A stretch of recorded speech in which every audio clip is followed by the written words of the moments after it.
ദൈവത്തിൻ്റെ അതിപരിശുദ്ധമായ നാമം വാഴ്ത്തപ്പെടുമാറാകട്ടെ. വാക്യം വായിച്ചാട്ടെ. 1 കൊറിന്ത്യർ 10:9. അവരിൽ ചിലർ പരീക്ഷിച്ച് സർപ്പങ്ങളാൽ നശിച്ചു പോയതുപോലെ നാം കർത്താവിനെ പരീക്ഷിക്കരുത്. അവരിൽ ചിലർ ചെയ്തതുപോലെ നാം കർത്താവിനെ പരീക്ഷിക്കരുത്. അവർ സർപ്പങ്ങളാൽ കൊല്ലപ്പെട്ടു. സർപ്പങ്ങളാൽ കൊല്ലപ്പെടാൻ ഇസ്രായേൽ ജനം, പഴയ നിയമജനം എന്താണ് ചെയ്തത് എന്ന്, അല്ലെങ്കിൽ എങ്ങനെയാണ് യഹോവയെ പരീക്ഷിച്ചതെന്ന് നമുക്കൊന്ന് നോക്കാം. സംഖ്യാപുസ്തകം 21-ാം അധ്യായത്തിൻ്റെ 4 മുതൽ 6 വരെയുള്ള വാക്യങ്ങളാണ് അതിൻ്റെ ബേസ്. ഒന്ന് വായിച്ചു നോക്കാം. പിന്നെ അവർ ഏദോം ദേശത്തെ ചുറ്റിപ്പോകുവാൻ ഹോർ പർവ്വതത്തിൽ നിന്ന് ചെങ്കടൽ വഴിയായി യാത്ര പുറപ്പെട്ടു. വഴിയിലെ ക്ലേശങ്ങൾ നിമിത്തം ജനം അക്ഷമരായി. ജനം ദൈവത്തിനും മോശയ്ക്കുമെതിരായി സംസാരിച്ചു. മരുഭൂമിയിൽ മരിക്കേണ്ടതിന് നിങ്ങൾ ഞങ്ങളെ മിസ്രയീം ദേശത്ത് നിന്ന് കൊണ്ടുവന്നത് എന്തിന്? ഇവിടെ അപ്പവുമില്ല വെള്ളവുമില്ല. ഈ നിസ്സാര ഭക്ഷണം ഞങ്ങൾക്ക് വെറുപ്പാകുന്നു എന്ന് പറഞ്ഞു. അപ്പോൾ യഹോവ ജനത്തിൻ്റെ ഇടയിൽ അഗ്നിസർപ്പങ്ങളെ അയച്ചു. അവ ജനത്തെ കടിച്ചു. ഇസ്രായേലിൽ വളരെയധികം ജനം മരിച്ചു.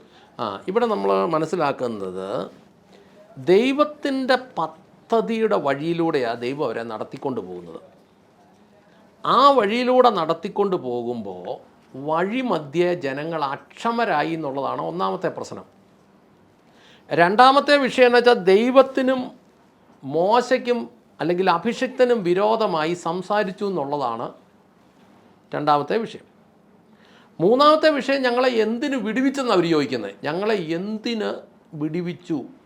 പിന്നത്തെ വിഷയം എന്നാന്ന് ചോദിച്ചാൽ അപ്പമില്ല വെള്ളമില്ല. തന്നെയല്ല, ഏറ്റവും അവസാനം അതിലും ഭയങ്കരം, അവർ മന്ന എന്ന ഭക്ഷണത്തെ നിസ്സാരവൽക്കരിച്ചു എന്ന് ചില ബൈബിളിൽ എഴുതിയിരിക്കുന്നു. ഈ നിസ്സാര ഭക്ഷണത്തെ ഞങ്ങൾ വെറുക്കുന്നു എന്ന് എഴുതിയിരിക്കുന്നു. അതായത് ഏദോം, അതിൻ്റെ 4-ാമത്തെ വാക്യം 21-4 പറയുന്നത്, ഏദോം ചുറ്റിപ്പോകേണ്ടതിനായി അവർ ഹോർ പർവ്വതത്തിൽ നിന്ന് ചെങ്കടലിലേക്കുള്ള വഴിയിലൂടെ യാത്ര ചെയ്തു. എന്നാൽ വഴി മധ്യേ ജനങ്ങൾ അക്ഷമരായി. അതായത് ഈ ജനത്തിനറിയാവുന്ന ഒരു കാര്യം, വേറൊരു വഴി ഈ കനാൻ ദേശത്തേക്ക് പോകാനുണ്ട് എന്ന് പറഞ്ഞാൽ, ഈ ജോസഫിനെ അവൻ്റെ സഹോദരന്മാർ പൊട്ടക്കിണറ്റിലിടുകയും തിരിച്ചു പിടിച്ച് ഇസ്മായിലിയർ കച്ചവടക്കാർക്ക് വിൽക്കുകയൊക്കെ ചെയ്തപ്പോൾ, ഈ ജോസഫ് ഈജിപ്തിൽ പോയി അവിടുത്തെ ഗവർണറായിരുന്നപ്പോൾ ഈ ജോസഫിൻ്റെ സഹോദരന്മാർ ഈജിപ്തിലേക്ക് ധാന്യം മേടിക്കാൻ പോവുകയും വരികയും ചെയ്ത ഒരു വഴിയുണ്ടെന്ന് ഈ ജനത്തിനറിയാം. ആ വഴിക്കകത്ത് കടലില്ലെന്നും അവർക്കറിയാം. പക്ഷേ ദൈവത്തിൻ്റെ പദ്ധതി ആ വഴിയെ ഇവരെ കൊണ്ടുപോവുക അല്ല എന്നതിന് പല പദ്ധതികളുണ്ടായിരുന്നു. അതിലൊരു പദ്ധതി 1 കൊറിന്ത്യർ ലേഖനം 10:1-2. സഹോദരന്മാരെ, നമ്മുടെ പിതാക്കന്മാർ എല്ലാവരും മേഘത്തിൻ കീഴിൽ ആയിരുന്നുവെന്നും എല്ലാവരും സമുദ്രത്തിലൂടെ കടന്നുവെന്നും നിങ്ങൾ അറിയാതിരിക്കരുത് എന്ന് ഞാൻ ആഗ്രഹിക്കുന്നു. എല്ലാവരും മേഘത്തിലും സമുദ്രത്തിലും സ്നാനമേറ്റ് മോശയോട് ചേർന്നു. അതായത് സമുദ്രത്തിലും മേഘത്തിലും, അല്ലെങ്കിൽ മേഘത്തിലും സമുദ്രത്തിലും സ്നാനമേൽപ്പിച്ചിട്ട് വേണം ഇവരെ അക്കരെ കടത്താൻ. ഈ 63 ലക്ഷത്തോളം ജനങ്ങളെ സ്നാനപ്പെടുത്തുക എന്ന് പറഞ്ഞാൽ ഓരോത്തിനെ വെള്ളത്തിലിറക്കി പൊക്കുക എന്നൊന്നും പറയുന്നത് അത്ര എളുപ്പമല്ലായിരുന്നു.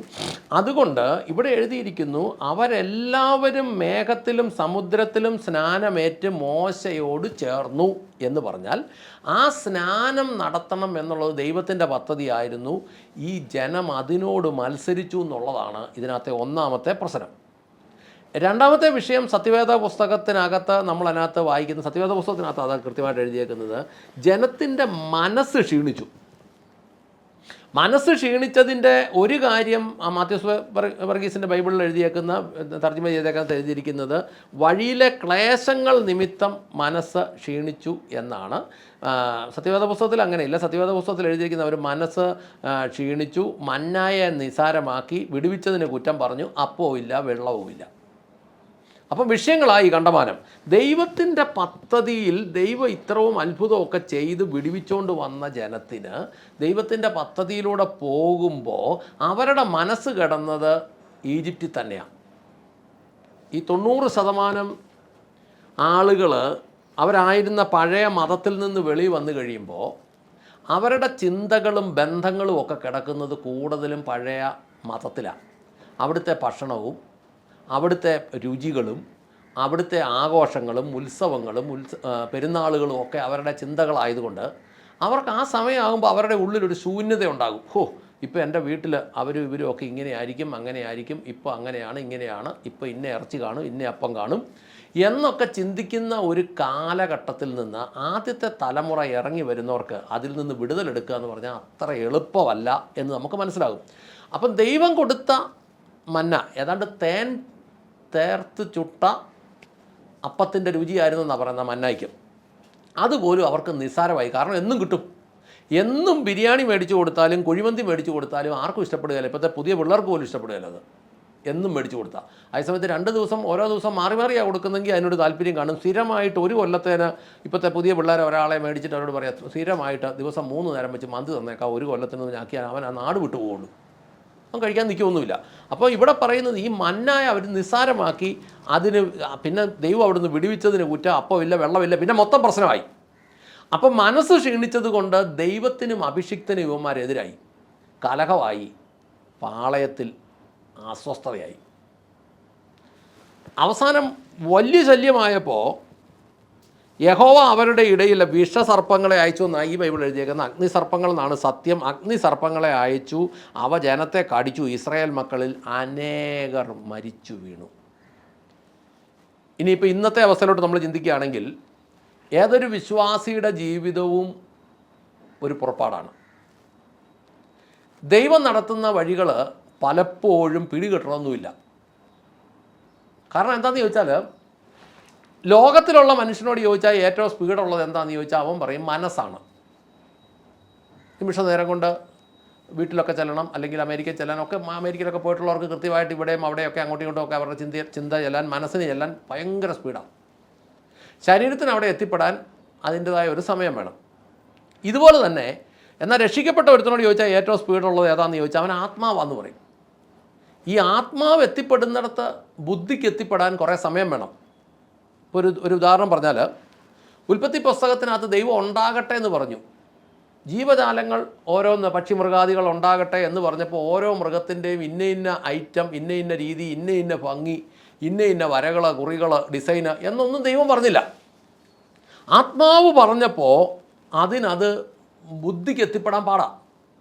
എന്നാൽ മനസ്സിന് ഒരു കാര്യം, മനസ്സിനിപ്പം സൃഷ്ടിക്കാൻ പോവുകയാണെങ്കിൽ ഒരു അണ്ണാനെ വരയ്ക്കുകയാണെങ്കിൽ അണ്ണാനെ ഡിസൈൻ ചെയ്യണം, അതിൻ്റെ ഡിസൈൻ ചെയ്യണം, കളർ ചെയ്യണം, ബാക്കി കാര്യങ്ങളൊക്കെ ചെയ്തെടുക്കണം.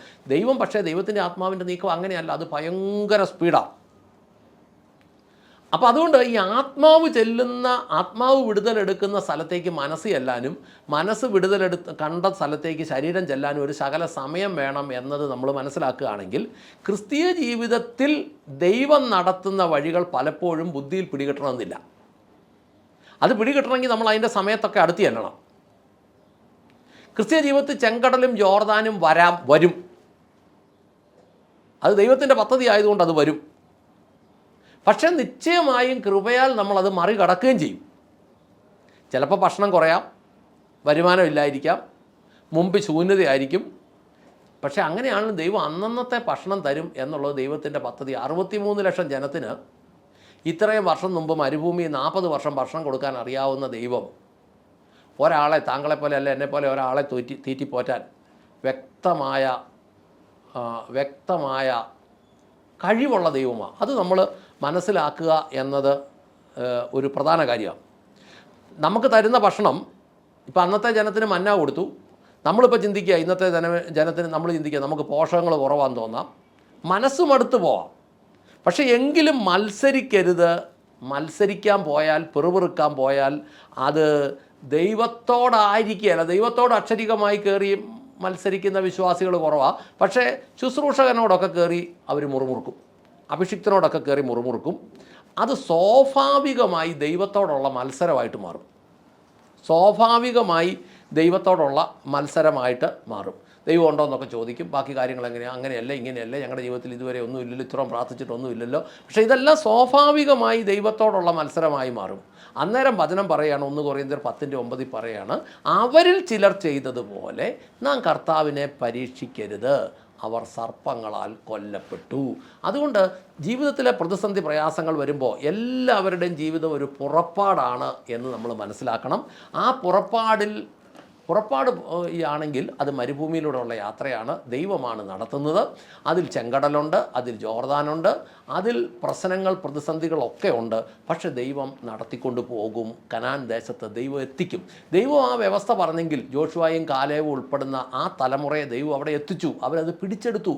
അത് എത്തിക്കാൻ താമസം വന്നത് പോയവരുടെ മത്സരം മൂലമാണ് അവർ പോയി ഇത്രയും താമസം എടുത്തത്. അതേസമയത്ത് അത് മാന്യമായ രീതിയിൽ അങ്ങ് പോയായിരുന്നെങ്കിൽ, ദൈവ പദ്ധതിയോടെ പോയായിരുന്നെങ്കിൽ കൃത്യസമയത്ത് തന്നെ, ദൈവത്തിൻ്റെ പദ്ധതിയുടെ സമയത്ത് തന്നെ അത് എത്തിയാലേ. അതുകൊണ്ട് നമ്മൾ നമ്മുടെ ക്രിസ്തീയ ജീവിതത്തിൽ ചിന്തിക്കുക, നമുക്ക് മനസ്സിലാക്കാം, നമ്മൾ ശാന്തമായും സ്വസ്ഥമായും മുന്നേറുമ്പോൾ ദൈവത്തിൻ്റെ സമയത്ത് എന്നെയും നിങ്ങളെയും വിടുവിക്കുകയും അനുഗ്രഹിക്കുകയും ചെയ്യും. പ്രാർത്ഥിക്കാം. സ്വർഗസ്ഥനായ ഞങ്ങളുടെ നല്ല പിതാവേ, ഞങ്ങളുടെ കർത്താവായ യേശു ക്രിസ്തുവേ, പരിശുദ്ധാത്മാവായി ഞങ്ങളുടെ നല്ല ദൈവമേ, നല്ല ദിവസത്തിനും നല്ല വചനത്തിനുമായി നന്ദി പറഞ്ഞു പ്രാർത്ഥിക്കുന്നു. മനസ്സ് ക്ഷീണിക്കാതെ പിടിച്ചു നിന്ന് കർത്താവെ നിത്യതയോളം എത്തുവാൻ, ദൈവത്തിൻ്റെ പദ്ധതിയിലെത്തുവാൻ ദൈവം ഞങ്ങളെ സഹായിക്കണമേ. ഞങ്ങൾ ലോകത്തേക്ക് നോക്കുമ്പോൾ ലോകത്ത് വിവിധങ്ങളായ പ്രയാസങ്ങളും പ്രതിസന്ധിയും ഒക്കെ ഉണ്ടെങ്കിലും ദൈവത്തിന് ഇതൊന്നും ഒരു വിഷയമല്ല. ഇല്ലാത്തതിനെ ദൈവം ഉള്ളതുപോലെ വിളിച്ചു വരുത്തും എന്ന് ഞങ്ങൾ മനസ്സിലാക്കുന്നു. ആയതിനാൽ മനസ്സ്, ശരീരം വിടുതലിൻ്റെ സ്ഥലത്തെത്തുന്നത് വരേക്കും ക്ഷീണിക്കാതെ പിടിച്ചു നിൽക്കുവാൻ ദൈവം എന്നെയും കേൾവിക്കാരെ ഓരോരുത്തരെയും അനുഗ്രഹിക്കണമേ എന്ന് പ്രാർത്ഥിക്കുന്നു. അങ്ങ് പ്രാർത്ഥന കേട്ട് അനുഗ്രഹിച്ച കൃപയ്ക്ക് നന്ദി. യേശു ക്രിസ്തുവിൻ്റെ ധന്യമുള്ള നാമത്തിൽ തന്നെ. ആമേൻ, ആമേൻ, ആമേൻ.